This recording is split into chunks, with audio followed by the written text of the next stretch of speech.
Silakan duduk kembali. Assalamualaikum warahmatullahi wabarakatuh. Selamat siang pendengar dan juga pemirsa RRI Purwokerto. Kita kembali dalam dialog kentongan, sebuah acara terkait dengan mitigasi kebencanaan. Kita pernah melakukan kegiatan di pantai terkait dengan mitigasi bencana tsunami, kemudian juga di bawah atau di kaki Gunung Slamet, yaitu terkait dengan kebencanaan berupa bencana erupsi Gunung Slamet, dan juga di beberapa tempat lain di wilayah Kabupaten Banyumas, Banjarnegara, Purbalingga, Kebumen, dan Cilacap. Hari ini kita kembali lagi ke Banjarnegara. Hari ini kita akan berbicara tentang berkaitan dengan penggunaan informasi dari BMKG, terutama dari stasiun geofisika, terkait dengan kebencanaan ataupun juga potensi kebencanaan yang bisa saja terjadi kapanpun. Nah, hari ini kita akan berbincangkan bersama saya Robin Abdurrahman. Sudah hadir di kesempatan siang hari ini narasumber yang hadir di wilayah atau di kantor, lebih tepatnya adalah di aula stasiun geofisika BMKG Stasiun Banjarnegara Provinsi Jawa Tengah. Yang pertama, kita memperkenalkan terlebih dahulu ada Ibu Berlian Utamining Tias. Beliau ini adalah pengamat meteorologi dan geofisika dari BMKG Stasiun Geofisika Banjarnegara. Selamat siang Mbak Berlian. Selamat siang Mas, salam kenal. Sehat Mbak Berlian? Ya, alhamdulillah sehat. Kalau rata-rata capaian ataupun juga catatan dari BMKG atau Stasiun Geofisika di Banjarnegara ini, rata-rata per bulan ini berapa sih kegempaan dan sebagainya, Mbak Berlian? Rata-ratanya memang 5 tahun terakhir trennya itu per tahun jumlah aktivitas gempa bumi terutama di Jawa Tengah dan sekitarnya itu selalu naik. Biasanya kita 1 bulan itu bisa 400 sampai 500 event gempa bumi di wilayah, Jawa Tengah dan sekitarnya. 500 itu yang bisa dirasakan berapa, Mbak? Memang, yang bisa dirasakan jumlahnya sangat sedikit ya, mungkin kadang dalam 1 bulan itu belum tentu ada 1 gempa bumi yang bisa dirasakan gitu. Jadi paling, 2 bulan sekali minimal 1 gitu mungkin. Kemarin, terbaru di Cilacap ya Iya 4,3 iya, kurang lebih? namun sebenarnya yang kemarin kalau nggak salah minggu kemarin ya masih dalam minggu ini itu sebenarnya pusatnya bukan di Cilacap. Jadi Mhm. sebenarnya pusatnya ada di Jawa Barat, tapi memang gempanya, cukup besar sehingga dirasakan sampai, Cilacap. Oke, nanti kita akan, tanya lagi Mbak Berlian terkait dengan instrumen-instrumen apa sih kegempaan dan sebagainya, dan juga masyarakat harus seperti apa untuk mengakses instrumen-instrumen tersebut. Terima kasih Mbak Berlian. Kemudian berikutnya ada Kepala Desa Kali Unjar, Kabupaten Banjarnegara, ada Pak Sarkum Slamet Raharjo. Selamat siang Pak Sarkum. Selamat siang, Sehat Pak Sarkum? alhamdulillah sehat. Ini wilayah Stasiun Geofisika berada di Desa Kaliunjar Pak Sarkum? Ya, benar. Oke, ini kondisinya memang seperti ini ya? Apa, perbukitan, kemudian tebing-tebing seperti itu Pak Sarkum? Karena di Kalunjar letak geografisnya 80% di kemiringan ataupun di tebing-tebing. Bukan hanya di kantor BMKG, tapi lingkungan ataupun desanya, dusunnya juga di tebing-tebing semua. Hampir tidak ada tanah yang lapang rata gitu Pak Sarkum? Memang sangat langka di sini, Mmm, sehingga kita menempati tempat-tempat yang memang kurang strategis untuk kita huni. Namun inilah adanya Desa Kalunjar sehingga mereka dengan nyaman untuk menempati tempat tersebut. oke, nanti kita akan tahu, pengen tahu bagaimana misalnya, mitigasi kebencanaan di Desa Kaliunjar yang tadi disebutkan oleh Pak Sarkum, 80% adalah, tanahnya tidak rata seperti itu Pak Sarkum. Terima kasih Pak Sarkum. Berikutnya perwakilan dari pendidik dari SDIT Permata Hati Banjarnegara. Beliau ini adalah Pak Angkah Adi Prayogo. Selamat siang Pak Adi. Selamat siang Mas, Sehat Pak Adi? alhamdulillah sehat. Ini kalau SD Permata Hati itu di mana lokasinya?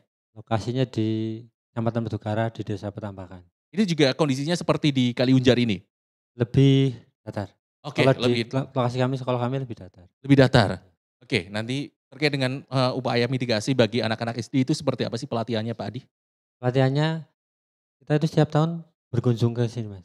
Mmm, Pasti kita bawa anak-anak sini untuk tahu langsung dari orang yang pelaku dari tadi tugas dari BMKG. Jadi guru tetap mengedukasi sekolah, pembelajaran sesuai dengan materinya dan ada materi tentang bencana. Jadi kita sesuaikan, kita tunjukkan mereka sini, mereka belajar langsung dari sini dan kita kuatkan di sekolah.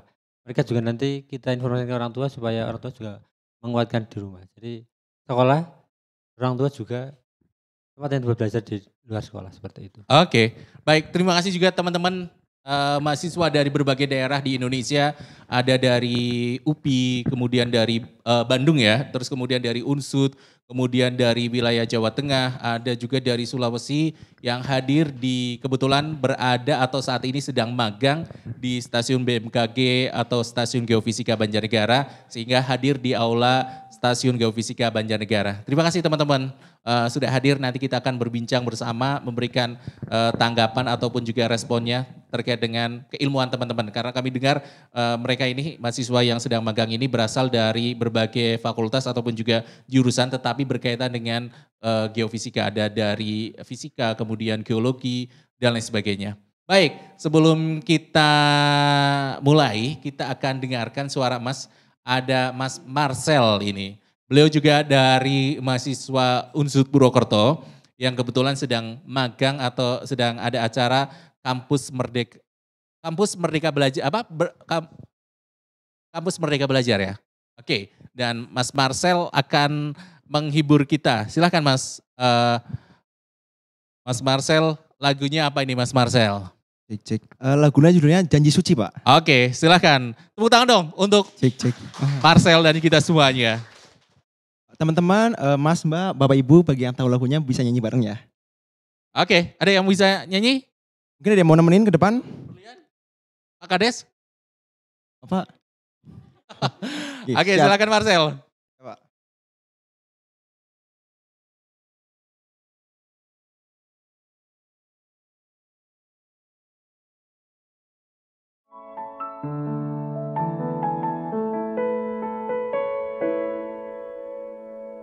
Dengarkanlah wanita pujaanku,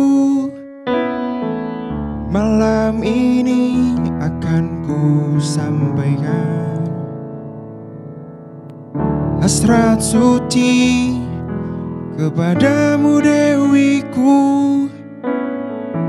Dengarkanlah kesungguhan ini, aku ingin mempersuntingmu untuk yang pertama, terakhir. Jangan kau tolak dan buatku hancur. Ku tak akan mengulang untuk meminta satu keyakinan hatiku ini. Akulah yang terbaik untukmu. Dengarkanlah wanita impianku, malam ini akan ku sampaikan janji suci, satu untuk selamanya. Dengarkanlah kesungguhan ini, aku ingin mempersuntingmu untuk yang pertama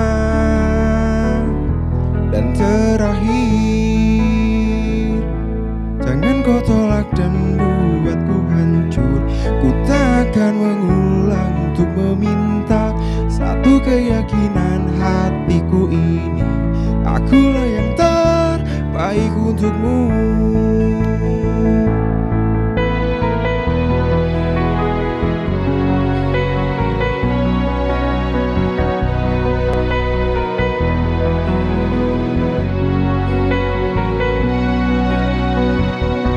Jangan kau tolak dan buatku hancur. Ku tak akan mengulang untuk meminta satu keyakinan hatiku ini. Akulah yang terbaik untukmu. Jangan kau tolak dan buatku hancur. Ku tak akan mengulang untuk meminta satu keyakinan hatiku ini. Akulah yang terbaik untukmu. Akulah yang terbaik untukmu. Terima kasih Marcel, tepuk tangannya. Nanti Marcel masih menghibur kita, nanti Terima kasih. kurang lebih sekitar 30 menit ke depan nanti Marcel akan tampil lagi. Mbak Berlian, tadi berbagai terkait dengan instrumen-instrumen kegempaan yang dimiliki oleh Stasiun Geofisika BMKG Banjarnegara apa saja sih Mbak? Ya, jadi yang paling utama karena kita Stasiun Geofisika Banjarnegara, tupoksi utamanya adalah analisa dan menyebarkan informasi mengenai gempa bumi, maka yang paling penting instrumennya yang pertama adalah seismograf. Jadi seismograf ini alat pencatat gempa bumi, jadi dia Oke. merekam getaran, tidak hanya getaran gempa bumi tapi semua getaran. Kemudian ini ditempatkan hampir di seluruh kabupaten di Jawa Tengah dan sekitarnya. Oke, itu ditempatkan di tempat-tempat yang memang terjaga tidak jauh atau misalnya dekat dengan jalan ataupun dekat dengan kereta api itu kan getaran ya. Itu bisa apa data palsu dan sebagainya Ya. bisa. Ya, jadi memang karena alatnya ini sangat sensitif, jadi mungkin angin, pergerakan angin, getaran dari angin pun bisa terekam di alat tersebut. Makanya sebelum kita memasang, biasanya kita ada survei dulu. Kita cari daerah yang aman, pertama aman, karena memang di Indonesia masih banyak kasus barang kita dicuri gitu. Oke. Jadi keamanan juga penting. Kemudian yang kedua, biasanya jauh dari pemukiman, kemudian jauh dari jalan raya, jadi yang bising atau noise-nya sangat sedikit. Oke, Mbak, ini sebelum kita lanjut, ini kan masyarakat secara umum itu membedakan, ini BMKG kok ada geofisika, ada klimatologi, ada meteorologi dan sebagainya. Sebelum kita perdalam lagi, boleh dijelaskan dulu Mbak, kalau geofisika ini tugasnya apa, meteorologi tugasnya apa, klimatologi tugasnya apa? Ya, jadi BMKG kan mungkin banyak yang pertama paling diingat orang-orang pasti cuaca ya kan. Oke. Jadi BMKG itu Badan Meteorologi, Klimatologi dan Cuaca. Tapi di bawahnya kita tuh ada UPT atau Unit Pelaksana Teknis yang terbagi menjadi 3. Ada geofisika, ada meteorologi dan ada klimatologi. Kalau meteorologi itu lebih ke cuaca tapi cuaca harian. Jadi dia rentangnya lebih singkat gitu. Sedangkan klimatologi itu untuk rentang yang lebih lama, iklim yang berhubungan nanti untuk iklim pertanian seperti itu. Jadi ada hubungannya dengan masyarakat kalau masalah iklim. Sedangkan geofisika ini memang kita khusus untuk gempa bumi dan tsunami. Tapi sebenarnya tidak hanya gempa bumi dan tsunami. Kita juga melakukan pengamatan hilal. Jadi setiap bulan itu kita melakukan pengamatan hilal. Biasanya kita juga bekerja sama dengan Kemenak, kemudian organisasi-organisasi masyarakat lainnya yang memang bertugas untuk melakukan pengamatan hilal gitu. Kemudian ada listrik udara, petir. Jadi kalau misal ada yang rumahnya kena petir gitu kan mengalami kerusakan, bisa datang ke kantor kami untuk meminta data, nanti bisa untuk klaim asuransi gitu. Oke. Jadi sebenarnya tidak hanya terbatas geofisika itu tidak hanya terbatas gempa bumi Kalau dan tsunami. tornado ataupun angin puting beliung ini siapa? Wilayah siapa? Itu meteorologi. Meteorologi. Baik, kembali lagi Mbak Berlian. Instrumen-instrumen itu kan didata atau ditempatkan di seluruh wilayah di Provinsi Jawa Tengah, setiap kabupaten atau kota. Nah setelah misalnya ada gempa ini, mekanismenya mau seperti apa Mbak? Sampai dengan kepada usernya adalah masyarakat umum. Ya, jadi alat ini kan real time dan dia continuous. Jadi setiap 24 jam per 7 dia akan selalu merekam getaran yang ada. Datanya ini nanti dikirimkan pakai satelit.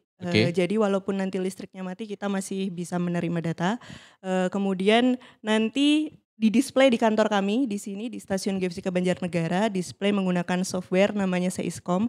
Di situ nanti akan keluar garis-garis. Kalau pernah lihat rekaman yang seperti kalau Grafik. di gunung ya grafik seperti itu. Nah, kita tugasnya sebagai analis geofisika itu membedakan mana yang gempa, mana yang bukan gitu. Jadi gelombang gempa itu polanya berbeda, makanya kita bisa analisis. Makanya juga ada revisi ya, misalnya data awal 6,8 kemudian akhirnya turun 6,4 atau bahkan naik 7,1 misalnya seperti itu. Ya, kalau itu berkaitan dengan data yang masuk. Jadi data masuk itu yang paling dekat dengan sensor kan, yang paling dekat dengan gempa, sensor yang paling dekat dengan gempa itu yang pertama menerima data.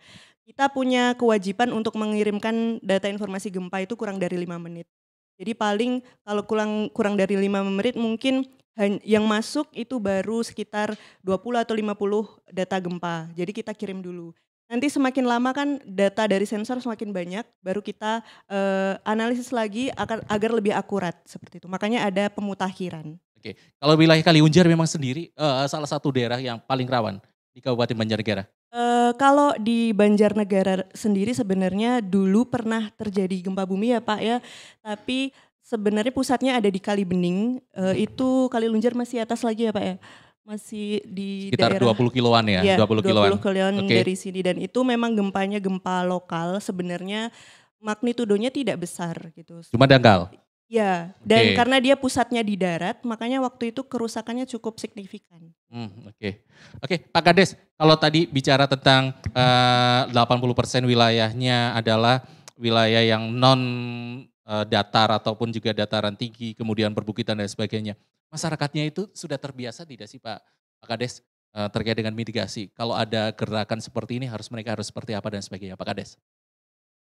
Karena kita sering melakukan sosialisasi kepada masyarakat yang mana kita harus waspada tentang hal gempa.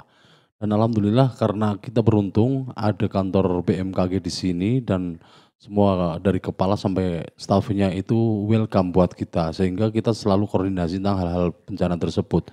Dan bukan hanya itu, kami pun membuat sebuah komunitas-komunitas yang untuk mewaspadai bencana itu terjadi. Itu satu ada Ligana, Linmas Tanggap Bencana juga, dan Karang Taruna sering kita sosialisasikan tentang bencana tersebut. Oke. Terus desanya Kaliunjar termasuk desa tangguh bencana? Insya Allah tangguh bencana. Sudah atau pernah nggak Pak dilakukan latihan, simulasi? Kita sudah dari untuk BPBD juga sering kita undang untuk melatih dari komunitas-komunitas yang ada di desa Kaliunjar. Kalau misalnya pergerakan tanah, bencana pergerakan tanah pernah terjadi nggak Pak? Misalnya gempa kemudian akhirnya menimbulkan bencana pergerakan tanah ataupun juga tanah longsor? Belum pernah terjadi. Cuman dulu pernah gempa atau longsor besar yang di desa sebelah Kesenet dari sini sekitar 4 kilo. Itu memang berasa banget, gempanya juga berasa ke desa kita. Itu kencang banget. Dan Waktu apa? Jemblung? Bukan Jemblung, di desa Kesenet. Desa Kesenet itu longsor yang gempa tapi mengakibatkan longsor besar. Itu berasa banget di sini. Dan dari situ masyarakat sudah mulai sadar tentang hal itu dan sering sharing kepada pemerintah dan juga kita juga sering sharing kepada kantor BMKG untuk hal-hal ini. Ada jalur evakuasi yang sudah dibangun Pak Kades? Sementara kita belum membuat jalur-jalur evakuasi dan kita juga belum menganggarkan. Sementara karena kesadaran masyarakat juga kalau dibikin seperti itu, malah mereka jangan kayak berharap Pak, jangan dibikin jalur evakuasi kayak seolah-olah berharap kayak gitu loh. Oke.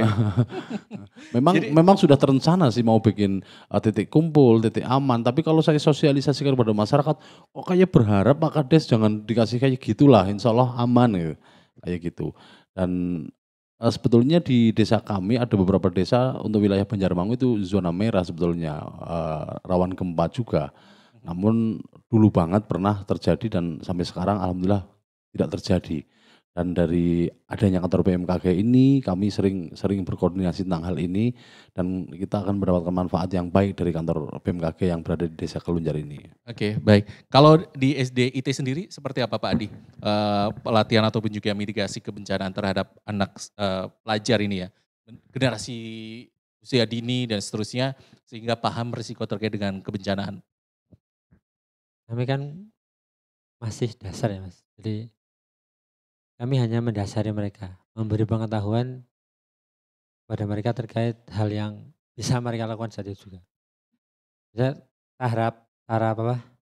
penaranya sudah dengan mereka. Jadi selain kita hadir ke sini juga kita gurunya hanya mengedukasi di sekolah. Kita juga memasang beberapa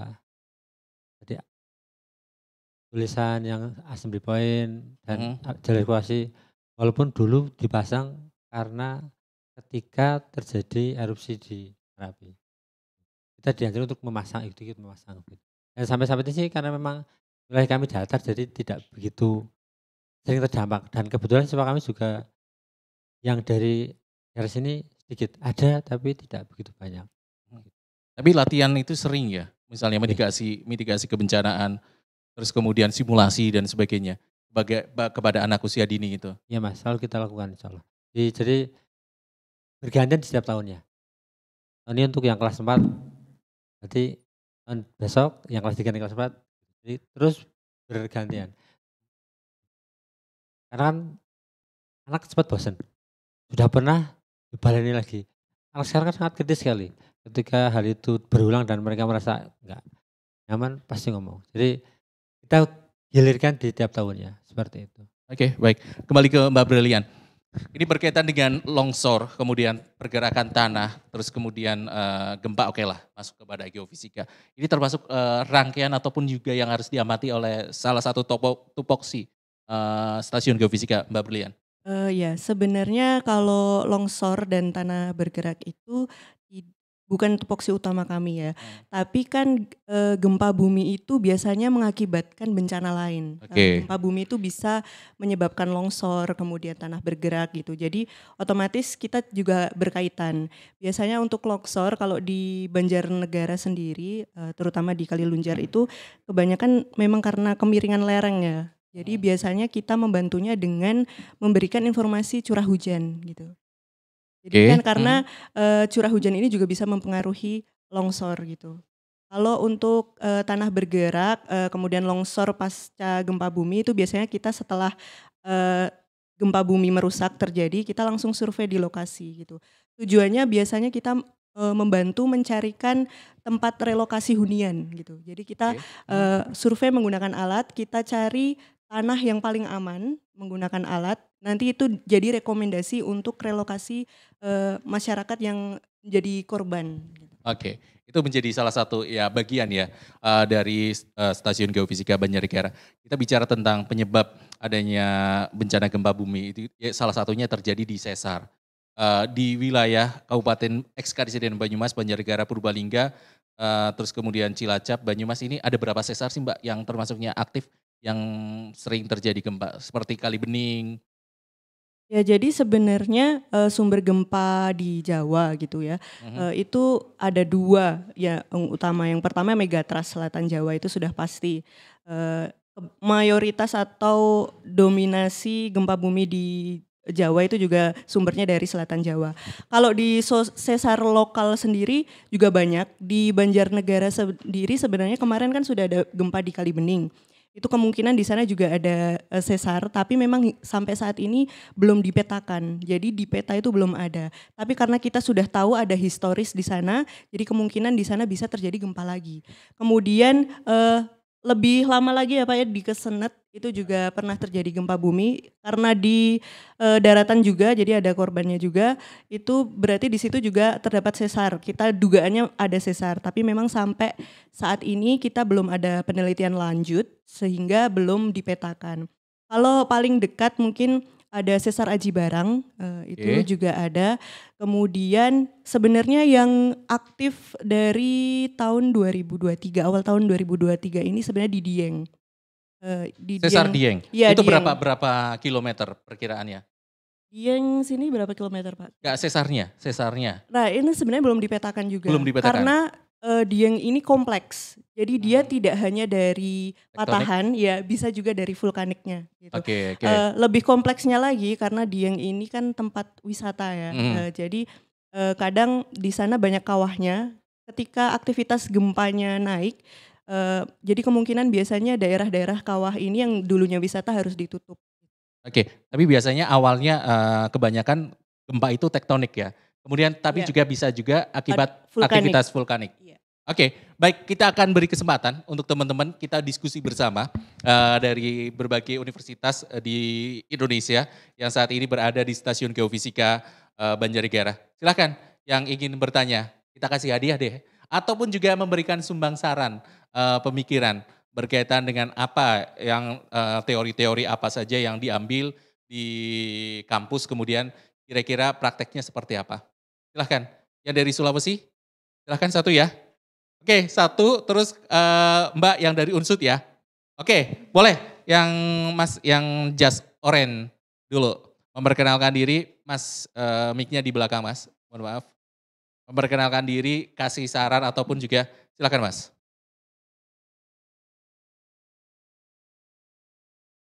Oke, sudah. Coba cek. Eh, Perkenalkan, nama saya Laude Rusmianto Ruslan. Saya dari Provinsi Sulawesi Tenggara, berasal dari Universitas Halu Oleo. Oke, silakan Mas. Ingin menyampaikan atau pertanyaan ataupun juga pendapat perspektifnya dari teman-teman mahasiswa. Mungkin hanya ingin memberikan saran ya Pak, terkait di sini kan di daerah sini kan untuk jalur evakuasinya belum ada ya. Dikatakan karena hal itu masyarakat masih agak sedikit takut karena mendoakan akan terjadi hal itu. Mungkin hanya ingin memberikan saran ya Pak, kita mungkin lakukan sosialisasi saja kepada masyarakat bahwa untuk tetap dilakukan pembuatan jalur evakuasi ini bukan hanya ingin mendoakan, akan tetapi antisipasi akan terjadinya hal tersebut saja Pak. Kalau di lokasinya Mas di Sulawesi Tenggara gimana? Kondisinya seperti Banjarnegara seperti ini atau seperti apa Mas? Kalau saya sendiri lokasinya kan di pesisir, jadi kayak dataran rendah. Oke, ini lebih kepada tsunami ya, ancamannya ya. Ya betul. Oke, terima kasih. Tetap intinya minta sarannya adalah diberikan jalur evakuasi ya. Walaupun tadi masyarakatnya Pak Kades minta, wah ini kayaknya ngarep gitu. Terima kasih Mas. Berikutnya Mbak, memperkenalkan diri Mbak, nama siapa? Dari Universitas Unsud ya? Ya, Oke. perkenalkan nama saya Rizka Hidayah dari Universitas Jenderal Sudirman. Mungkin bertanya aja ya. Oke, silakan. Pertama, BMKG itu kan kayak kantornya nggak di setiap kabupaten gitu ya Bu. Terus itu kenapa? Terus kayak misalkan kantor BMKG itu penempatannya tuh ada spesifikasi khusus nggak? Kayak di sini tuh kayak di bukit gitu. Terus ada BMKG Cilacap gitu kan yang deket laut. Nah kenapa nggak ada di setiap kabupaten? Kemudian kalau di BMKG Banjarnegara sendiri tuh kan saya join grup WA-nya gitu ya Bu. Nah di situ tuh di-share mengenai informasi tentang cuaca, gempa dan segala macam. Nah, kalau misalkan gempa itu kan itu tidak hanya di sekitar Jawa Tengah, cuman kan nggak terjadi di sekitar kita. Nah, itu kita yang nggak merasakan gempanya itu mendapatkan informasi itu tuh kayak manfaatnya untuk apa sih Bu gitu? Karena itu kan kayak jauh dari kita gitu Bu. Mungkin dari tadi. Oke, terima kasih. Pak Kades dulu Pak Kades. Walaupun tadi tetap sarannya, tetap dong dibuatkan jalur evakuasi, latihan mitigasi walaupun tadi masyarakatnya Pak Kades, rakyatnya Pak Kades, wah kayak ngarep temen gitu. Silakan Pak Kades. Setiap kali ataupun setiap tahun kita ada mahasiswa KKN itu selalu berharap ada itu dan juga pernah membuat. Cuman karena panjenengan juga bertempat di saya, di lokasi saya, kan tahu kita mau cari jalur evakuasi kemana karena semuanya miring kayak gini loh. Apa mau jalur evakuasi ke langit biar aman, ada longsor kita ke langit tuh. Itu yang membuat kita susah. Sebetulnya kita sosialisasi udah berkali-kali. Kepengen adalah jalur evakuasi, titik kumpul, titik aman. Tapi semuanya memang karena miring. Jadi kan itu kesusahan buat kita semuanya. Kalau misalnya satu terjadi gitu gimana Mbak Kades? Misalnya pernah terjadi gempa ataupun misalnya ada apa gitu ya. Masyarakat itu harus kemana Pak Kades? Dengan kondisi seperti itu, miring semuanya. Kita sih berdoa jangan sampai lah. Ya amin. Satu, tapi karena pokoknya amin ya kita berdoakan amin. Kita berdoa jangan sampai. Tapi karena alam yang bicara, kalau semisal itu memang terjadi, kita memang ya beruntung lah ada BMKG di sini. Kembali saya ngomong beruntung karena kita selalu dapat informasi karena kita juga dapat grup di situ. Ada grupnya untuk ini BMKG dengan kades-kades juga ada. Sehingga setidaknya kita akan mengetahui apa yang setidaknya ada perkiraan untuk apa yang akan terjadi gitu. Karena kan pernah terjadi 2014 Temblung yang di atasnya sini kurang lebih 15 kilo. Kemudian si Ceruk 2006 yang korbannya ratusan orang gitu Pak. Nah masyarakat di wilayah Kaliunjar sendiri gimana Pak? Itu tetap ya kita berdoa saja atau pasrah gitu Pak? Selain kalau gempa kita nggak tahu, tapi untuk menghindari rawan longsor memang kita kekeh dan sering melakukan sosialisasi yaitu untuk membersihkan lingkungan. Karena sementara yang tren di Banjarnegara adalah bencana longsor, bukan gempanya. Yang tren di Banjarnegara longsor, sehingga kami menghimbau kepada masyarakat itu untuk selalu aktif di dalam membersihkan lingkungan untuk menghindari hal-hal kecil yang nanti berakibat besar kayak gitu. Taruhlah ada minggu bersih, kita semua warga turun ke jalan untuk membersihkan lingkungan, selokan-selokan kita jaga. Karena kembali lagi tren yang sering terjadi di Banjarnegara adalah tanah longsor, bukan gempanya gitu. Oke, terima kasih Pak Kades. Ke Mbak Brilian, tadi pertanyaannya, titik-titiknya ini seperti apa sih harus menunjukkan ini stasiun geologi, kemudian meteorologi, kenapa tidak semua daerah dan sebagainya dengan potensi ancaman kebencanaan yang cukup tinggi? Jadi sebenarnya ceritanya panjang, Mbak. Kalau dulu kenapa ditempatkan di Banjarnegara, ini khusus Banjarnegara ya. Karena sebenarnya dulu di sini ada alatnya. Tadi seperti yang sudah dibahas, kalau seismografi itu harus di atas batuan yang keras gitu. Kebetulan di sini batuan yang keras, makanya daerahnya sangat cocok untuk penempatan alat. Dulu alatnya memang tidak semodern sekarang, makanya kantornya itu harus dekat dengan alatnya. Namun sekarang kan zamannya sudah digitalisasi ya. Jadi kita di sini di Banjarnegara tapi kita bisa analisis gempa yang ada di Palu, itu juga bisa. Semasa alat yang di sana terkirim ke kami gitu. Ya jadi alasannya lebih ke itu, lebih karena sekarang sudah digitalisasi, jadi data sudah bisa dikirim semua. Yang kedua biasanya kita tuh tidak ada per kabupaten tapi per provinsi pasti ada kantor BMKG. Jadi Banjarnegara sendiri walaupun kita lokasinya di Banjarnegara tapi kita daerah wilayahnya itu se-Jawa Tengah. Jadi kita ada kegiatan sosialisasi juga, kita sosialisasi juga sampai Blora, sampai Cilacap, itu juga kita yang lakukan karena daerah tanggung jawab kita itu daerah se-Jawa Tengah, per provinsi seperti itu. Kemudian untuk yang Pertanyaan kedua soal informasi, kalau soal apa gempa yang terjadi di Banjarnegara, dia ini ada di Cilacap, oh saya kan nggak butuh gitu, misalnya seperti apa? Saya pikir informasi itu tidak ada yang sia-sia ya, informasi itu semua bermanfaat bagi kita gitu. Kenapa kita menyebarkan informasi ke seluruh media ya, yang dimanapun orang berada pasti tahu. Yang pertama lebih ke untuk pertolongan gitu. Sebenarnya fungsi kita secepatnya memberikan informasi itu terutama untuk BPBD, SAR dan lain-lain untuk tahu pusat gempanya. Biasanya daerah yang paling dekat pusat gempa itu kerusakannya yang paling parah. Artinya daerah tersebutlah yang harus paling pertama kita kunjungi untuk evakuasi dan lain-lain. Jadi sebenarnya tidak hanya dibaca, bisa dicermati juga. Kemudian kalau kita tahu misal nih, oh ternyata kemarin ada gempa di Banjarnegara gitu. Gempa kan ada fase ya, kadang ada gempa pendahuluan, kemudian ada gempa utama, kemudian ada juga gempa susulan. Kan kita jadi mawas nih. Kemarin di Banjarnegara contohnya ada gempa, kemudian masih ada lagi nih, terus saya mau ke Banjarnegara, kemungkinan masih ada gempa susulan atau tidak seperti itu. Oke, itu Mbak. Baik, kita rehat dulu, kita akan lihat Marcel kembali, kita lihat dan dengarkan Marcel kembali. Nanti selepas Marcel kita akan berdiskusi bersama berkaitan dengan mitigasi kebencanaan. Kita siarkan dari Aula Stasiun Geofisika Banjarnegara. Nah, nanti kita akan lanjutkan kembali. Silakan Marcel, lagu kedua apa ini Marcel? Judulnya Putri Iklan Pak. Oke, ST12. Oke, ada yang ingin duet bareng? Ini kayaknya kan kalau Putri Iklan pada tahu ya Pak ya, Bapak Ibu semuanya. Ada yang mau duet? Waduh. Gimana Marcel? Habis Putri Iklan kali ya Pak, sama Bapaknya duet nanti. Oke, silakan Marcel.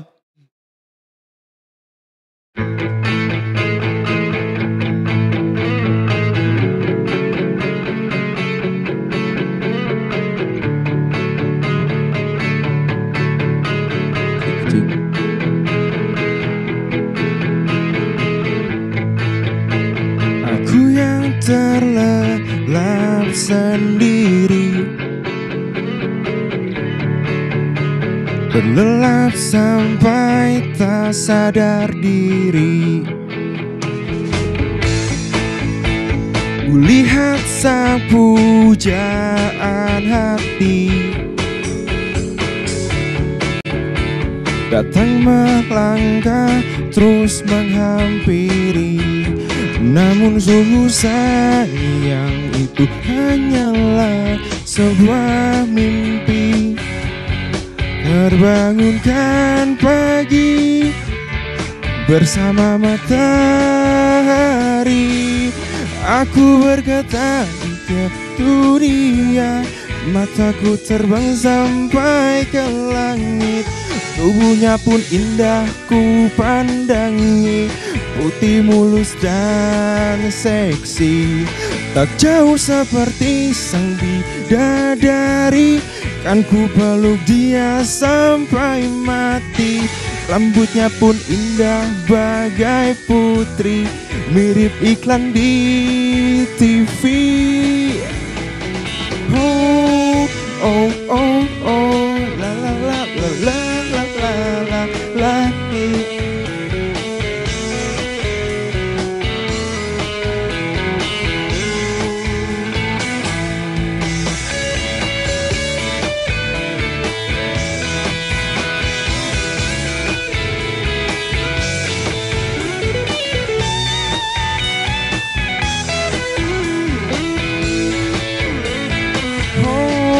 Aku berkata disentuh dia, mataku terbang sampai ke langit.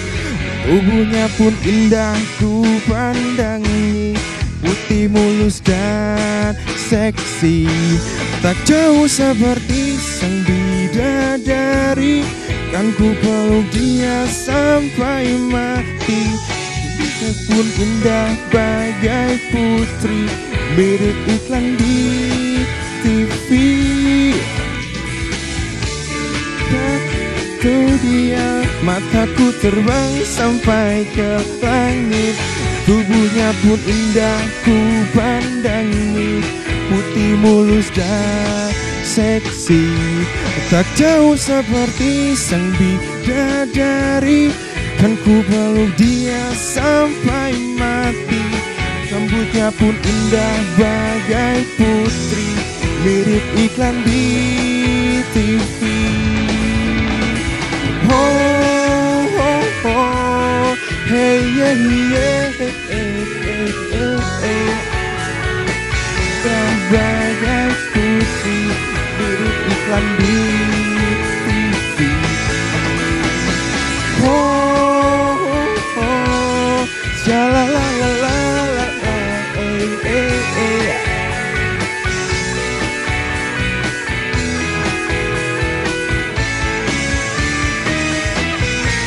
Terima kasih Marcel, tepuk tangan dong untuk Marcel. Anda masih bersama kami RRI Purwokerto dalam acara program Kentongan terkait dengan mitigasi kebencanaan. Terkait dengan hari ini kita berbicara tentang informasi kegempaan yang berasal dari BMKG. Kami siarkan dari Aula Stasiun Geofisika BMKG Banjarnegara. Masih bersama saya Robin Abdurrahman. Oke, saya beri kesempatan lagi untuk dua orang penanya ataupun juga memberikan sumbang saran dan pikirannya. Oke, yang di belakang pakai alma mater biru, silakan. Nama, boleh berdiri Mbak? Selamat siang, terima kasih atas kesempatannya. Perkenalkan, nama saya Rosina Warbanaran dari Universitas Patimura Ambon. Oke, jauh juga dari Ambon. Halo semua. Salam dari Maluku nih ya. Silakan Mbak. Sebelum saya ingin memberikan pertanyaan, saya ingin menceritakan gempa tahun 2019 di Ambon dengan magnitud 6,5 skala Richter. Oke. Nah, di sana itu diduga ada di desa Wai adanya sesar. Nah, seperti yang kita ketahui bahwa sesar terbagi menjadi sesar aktif dan sesar non-aktif. Maka pertanyaan saya, bagaimana cara membedakan sesar aktif dan sesar non-aktif? Yang kedua yaitu mengenai sosialisasi.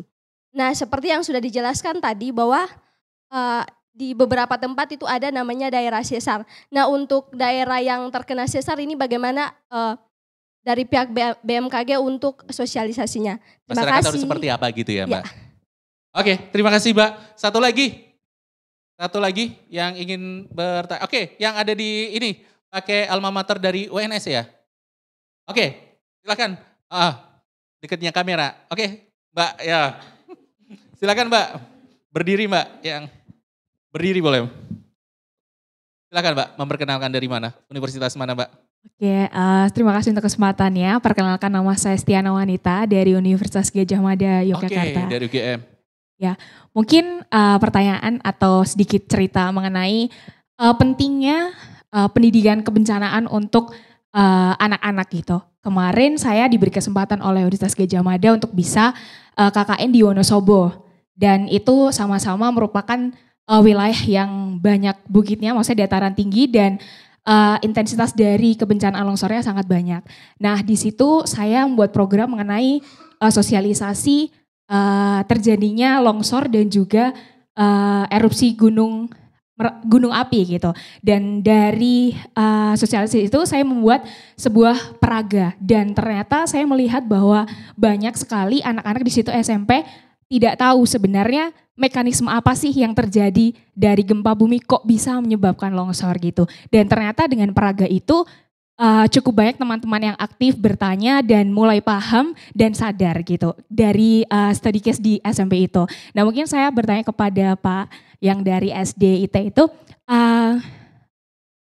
kegiatan-kegiatan mengenai yang disosialisasikan kepada anak-anak apakah sudah pernah dibuatkan seperti peraga untuk belajarnya atau hanya mengenai materi dan juga dilakukannya kayak apa ya, dilakukan gitu sirine terus ada apa harus keluar gitu atau memang ada peraganya dan bisa dilihat secara langsung secara visual oleh anak-anak dan mungkin itu akan menjadi media yang lebih bisa interaktif dan juga edukatif. Terima kasih. Kalau alat peraga yang dihasilkan di Wonosobo ini buatan Mbak sendiri? Iya, buatan saya sendiri. Nanti boleh di-share ke ini ya, di Banjarnegara. Iya. Terima kasih Mbak. Oke, baik Pak Adi dulu deh. Berkaitan dengan penggunaan alat peraga dan sebagainya ini seperti apa Pak Adi? Kalau di tempat kami memang belum pernah dilakukan dengan alat peraga. Karena memang belum ada yang sekreatif beliau. Jadi begini. Nanti bertemu ini ya, sama-sama ini. Ya. Karena memang di Banjarnegara kan tidak atau bukan wilayah yang sering terjadi gempa. Jadi tidak begitu sering dan dampak bagi anak juga tidak begitu terasa. Dan selama ini memang kami datangnya ke sini langsung ke BMKG. Ini lebih kepada kunjungan kepada pelajar ini ya, memperkenalkan alat dan sebagainya. Tapi selain tadi alat peraga yang sendiri belum kita memang belum, gurunya belum pernah buat. Betul sekali.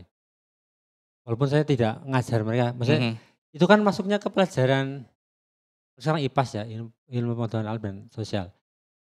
Saya sendiri guru olahraga, jadi saya mengamati juga belum pernah terjadi seperti itu. Tapi ini menjadi masukan ya teman-teman dari UGM ini. Sangat menarik karena tadi sampaikan anak SMP itu sampai mereka juga interaksi mau bertanya, berarti memang menarik. Nah di sekolah kami juga belum pernah kedatangan dari mahasiswa yang khusus terkait kebencanaan seperti itu. Jadi selama ini ya kalau kita mau mengedukasi terkait kebencanaan, kalau nggak ke BMKG ya BPBD. Secara ini kan apa ya maksudnya saya, secara usia, secara kreativitas mungkin ya, lebih ke gurunya kan tidak begitu sekarang ini, seperti anak sekarang. Gitu. Jadi nanti ini menjadi salah satu masukan. Oke, terima kasih Pak Adi. Mbak Brilian, tadi kita sebut dulu deh, ini kan pendengar kita atau juga pemirsa kita berkaitan dengan sesar. Sesar itu apa? Tadi dari Universitas Patimura, Maluku. Itu kita bicara dulu, sesar itu apa sih Mbak? Ya biasanya sebutannya sesar atau patahan ya. Itu sebenarnya pembentukannya kompleks. Itu dari kan di bumi itu kan terdiri dari beberapa lempeng. Terus lempeng-lempeng ini kan dia bergerak terus ya, ada yang pergerakannya saling mendekat, kemudian ada juga yang saling menjauh atau divergen. Nah di selatan Jawa itu ada megatrust, itu dari Australia itu lempengnya bergerak ke atas ke arah Jawa. Kemudian utara ya berarti ya. Eurasia ke bawah gitu. Jadi kan ada tumbukan. Nah tumbukan ini ternyata menimbulkan lipatan-lipatan di daratan di Pulau Jawa. Nah itu yang kita sebut sesar. Nah masalah tadi yang di Ambon ya, ini langsung saja. Kalau memang kompleks sekali sebenarnya untuk mengetahui patahan yang ada di daratan gitu. Sangat susah, metodenya juga tidak hanya pakai metode geofisika, harus multi ada geologi, kemudian dari geodesi, alat-alatnya juga pakai GPS, ada yang geofisika berarti pakai seismograf dan lain-lain. Kemudian sesar tidak aktif itu kan artinya dia sudah mati ya, tidak ada pergerakan gitu. Tapi paling gampang kita tahu sesar aktif atau tidak itu dari gempa. Kalau ada gempa di situ berarti sesarnya masih aktif gitu. Cuma problematika selanjutnya untuk menentukan, karena kan kalau untuk mitigasi kita harus tahu nih sesarnya koordinatnya di mana, di desa mana aja sih gitu, besarnya seberapa, itu sangat kompleks.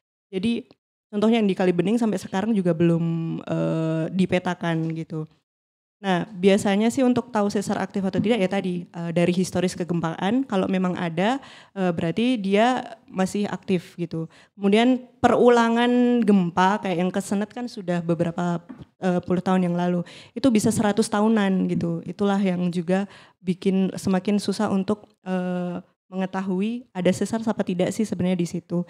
Jadi paling kita mitigasinya kalau udah tahu di situ ada sesar, disarankan itu kita tidak membangun bangunan pas di atas sesar. Oke.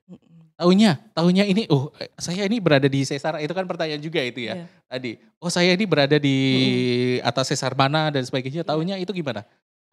Ya. Ada patahan yang kelihatan, ada patahan yang dia itu tidak terlihat. Gitu. Contohnya yang di Lembang, ada mungkin ada yang di Bandung atau UPI tadi ya, ada ya. Itu kalau sesar Lembang itu kelihatan, jadi kita bisa lihat pakai kasat mata, itu paling enak itu. Tapi contoh yang kemarin Cianjur, itu kan ternyata sesar baru, itu juga tidak terlihat karena dia ada di dalam, jadi kita tidak bisa melihat sesar itu gitu. Ya biasanya kita pakai penelitian, kemudian kita petakan, oh ternyata ketemu diameternya panjangnya segini, lebarnya segini. Gitu. Dan ini apa untuk hasil penelitian itu disebarluaskan kepada masyarakat. Ini loh Anda berada di patahan ataupun juga sesar aktif yang harus berhati-hati dan sebagainya.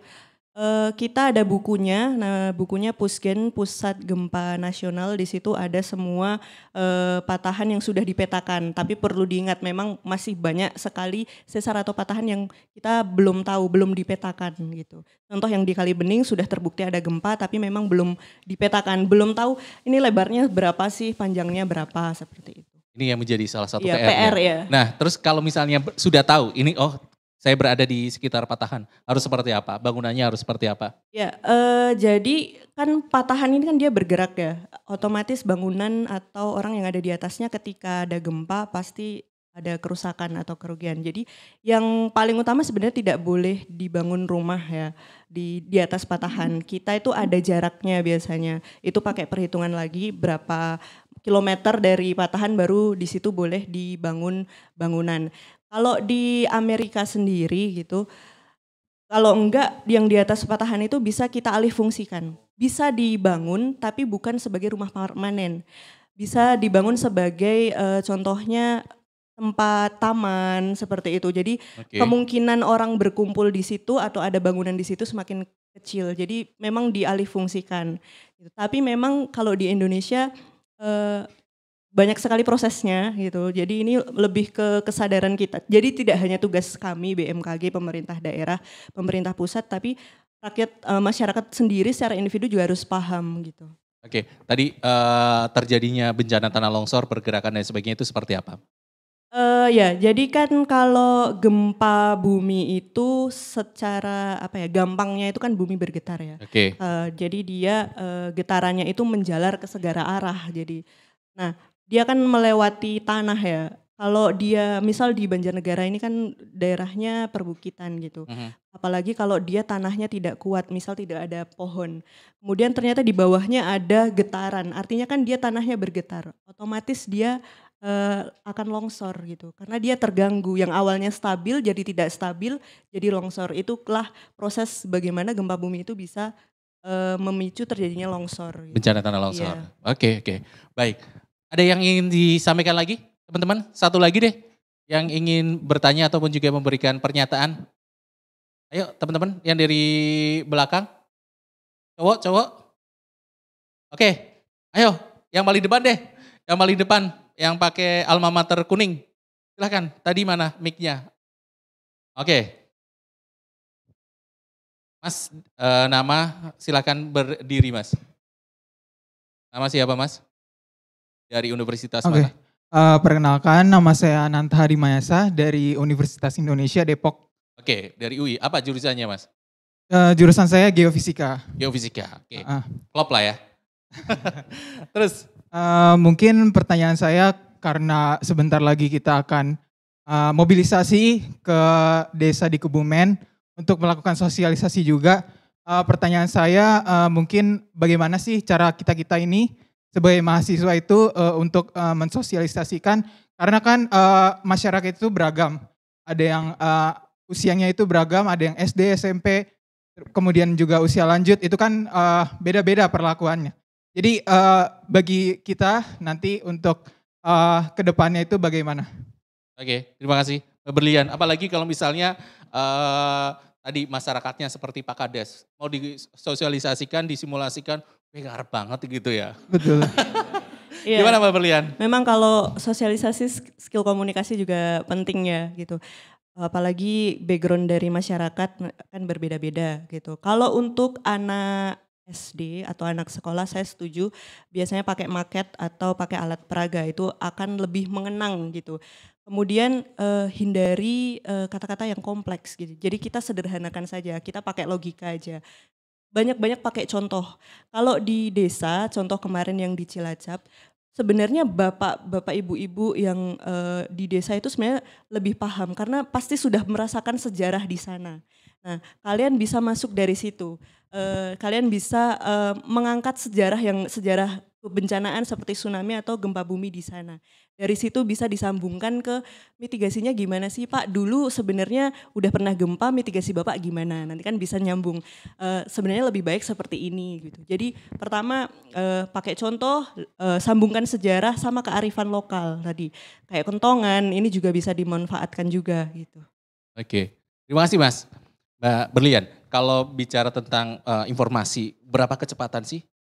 Walaupun kami ya misalnya ini BMKG kan mendatangkan ataupun juga menanam atau ada beberapa alat instrumen-instrumen kegempaan yang ada di media, termasuk di RRI, agar ternyata ada gempa yang kira-kira memicu terjadinya kerusakan yang cukup parah, apalagi tsunami, akan segera diinformasikan. Nah, berapa sih sebenarnya kecepatan itu Mbak?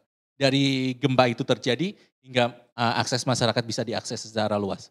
Jadi memang saat ini yang bisa kita lakukan adalah analisis gempa setelah terjadi gempanya ya. Jadi kita belum bisa prediksi gitu. Jadi kalau kita memang secepatnya, paling cepat kurang dari 5 menit itu sudah dikirim ke masyarakat. Oke. Terus kalau misalnya gempa itu yang paling mematikan itu berapa sih? Tadi kan disebutkan ada gempa awalan, kemudian baru ada gempa yang utama, terus kemudian ada gempa susulan. Itu biasanya jaraknya berapa dan sebagainya Mbak?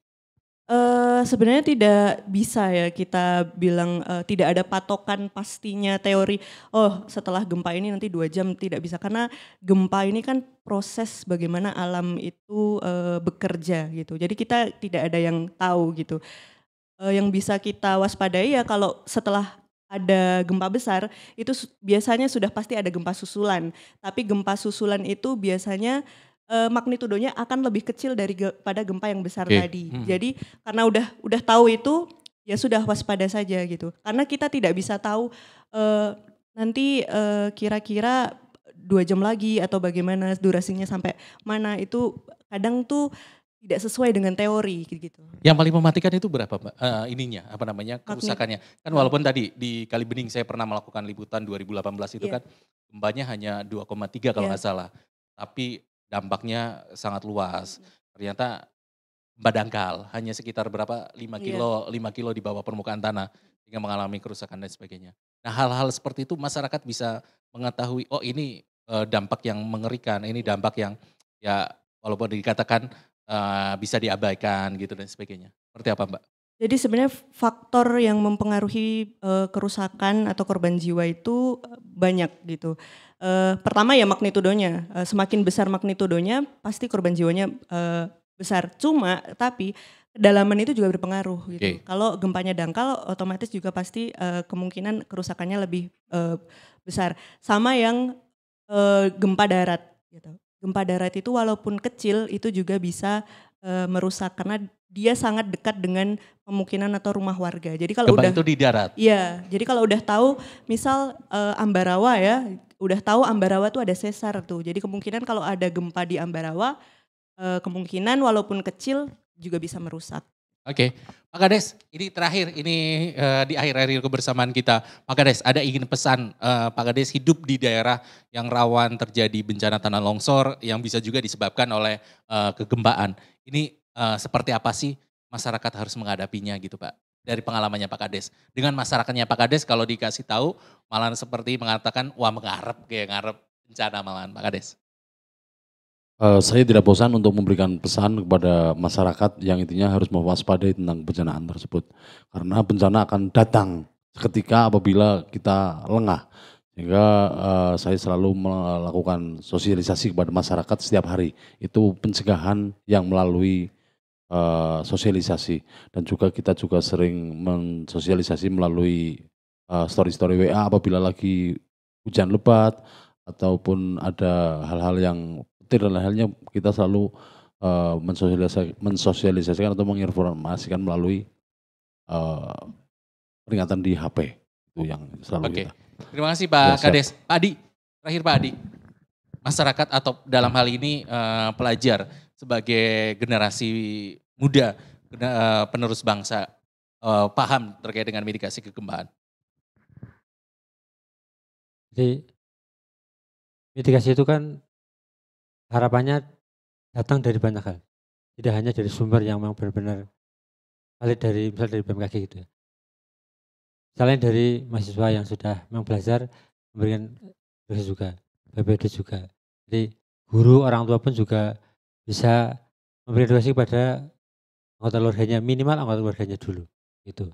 Dan sekolah, pentingnya sekolah juga menguatkan dari orang tua maupun dari lembaga terkait sehingga informasi yang diterima anak terutama pelajar gitu ya semakin jelas dan semakin matang. Seiring berjalannya waktu mereka akan lebih dapat ilmu yang lebih banyak lagi. Mungkin misalnya mereka browsing di HP mereka atau yang lainnya seperti itu. Oke, terima kasih Pak Adi. Mbak Berlian, terakhir Mbak Berlian, menghadapi potensi ancaman gempa bumi, masyarakat harus seperti apa?